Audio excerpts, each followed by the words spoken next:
Il a parlé de moi à l'ancienne. Il a dit ouais, il était mieux avant ou quoi, nanana. Et là, j'ai halluciné, j'ai khla, comme on dit, j'ai eu peur. Je me suis dit, comment est-ce qu'on peut être un mytho et un moins que rien? Et surtout, comment on peut être amnésique à ce point-là? De l'amnésie. La première fois de ma vie où j'ai rencontré Booba, c'était à Bois d'Arcy. Il chantait par les fenêtres, je l'ai vu de mes propres yeux. Karim Kalimet l'a fait chanter par la fenêtre. Momo Larch en est témoin, il cherchait la protection de Papou. Là, je sors les vrais noms. Même lui, dans ce PC, je dois se dire, mais comment il peut... Je été une victime. Booba était une victime à Bois d'Arcy. Une victime. Des fois, il simulait, il voulait pas sortir en promenade, il restait... Et ça, je jure devant Dieu que c'est vrai. C'était une victime. À l'époque, j'étais à Bois d'Arcy pour cambriolage, séquestration, vol en réunion. On était 8 à tomber. On était des vrais mecs du terre-terre, on n'en avait rien à battre. On faisait nos conneries. On se retrouvait en prison parce qu'on n'avait pas le choix.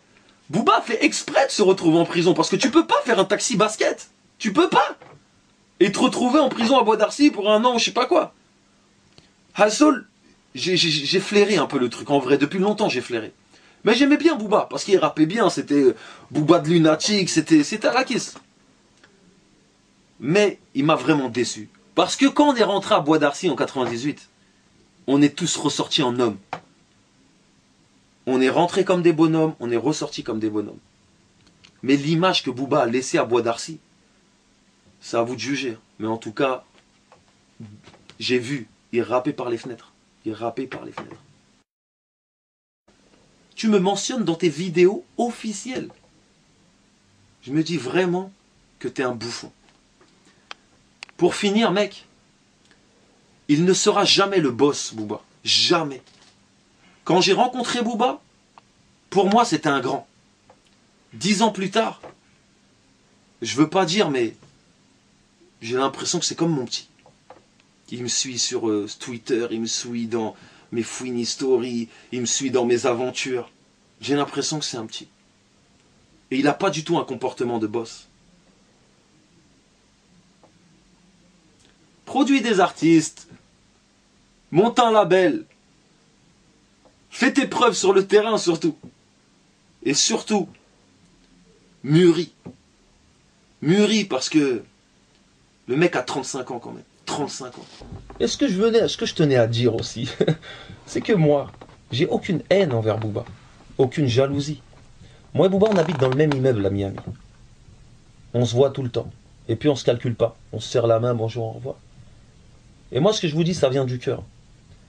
Quand on était en train de parler, moi et Booba à Miami, et qui me disait ses vérités à 2 francs, je me disais, moi, la seule chose à laquelle je pensais, je me disais, mais pourquoi est-ce que on se serre pas les coudes? Pourquoi tu viens pas me demander du sel? Pourquoi je viens pas te demander du sucre? On vient de loin, non? On a connu la misère, on a connu le terre-terre. Aujourd'hui, alhamdoulilah, on est à Miami, on a des valets de parking, on a des belles voitures. Et c'est pas fini. Tous les jours, j'entends des nouvelles choses sur ce mec-là. Il parle derrière moi, il parle derrière moi, il parle derrière moi. Et quand il me croise dans l'immeuble, il me serre la main comme si de rien n'était, tranquille. Aujourd'hui, si je fais cette interview comme ça, c'est parce que mes grands m'ont contenu. Ils m'ont dit, Laouni, calme-toi, tu vas faire les choses dans les règles. Il a voulu faire une vidéo, tu vas faire une vidéo. Parce que moi, à la base, dans ma tête, je voulais aller faire des trucs de fou. Et je sais que j'aurais plus jamais revu ma fille. Je sais où je me serais retrouvé à cause de tes conneries. À cause de ces conneries. Mais heureusement que, hamdoullah, que par la grâce de Dieu, j'ai des gens autour de moi qui me parlent et qui veulent mon bien. Sinon, je te jure, je vous jure devant Dieu, moi j'aurais pas laissé passer ça comme ça. J'ai aucune haine contre Booba, aucune jalousie. Je lui en ai jamais voulu, malgré qu'il parlait derrière moi. Aujourd'hui, la seule chose que je ressens, c'est de la déception envers ce mec. Une vraie déception.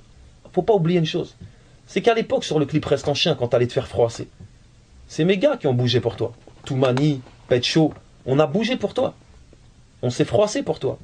À l'époque, quand il avait des clashs avec Core, moi je prenais ses patins médiatiquement.